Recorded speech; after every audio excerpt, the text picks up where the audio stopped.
For many visitors to Yellowstone Park, which is in the western portion of the United States, there's something comforting about the predictability of Old Faithful, especially after last year's fires. Everybody's favorite geyser is still going off about every 70 minutes.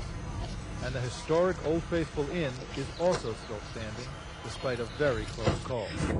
The inn was one of many structures threatened when just over 50,000 hectares of the park burned during the summer of 1988. Concern for the park's future spread like wildfire. Ann Gillespie and Bill Phillips are veteran visitors to Yellowstone Park. She's been here many times. He's been coming for 25 years. But this year, 1 year after the fire, they didn't know what they'd find. I still glad we can see a lot of wildlife. We've seen a lot yesterday, and we've had a good time. The park is still beautiful and gorgeous. There's still a lot to see. The fact is, 55% of the park, over 400,000 hectares, was totally untouched by fire, including all of the major visitor attractions. But part of the park has changed, with the effects of the fire showing up in varying degrees, as some areas burned hotter than others.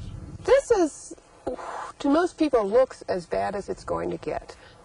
According to Park Ranger Betty Knight, this forest was already dead when the fire hit, the result of powerful wind shears that came through in 1984. As a result, the trees were on the ground and tinder dry. But even this spot will be renewed in time, just like a nearby forest that burned 30 years ago.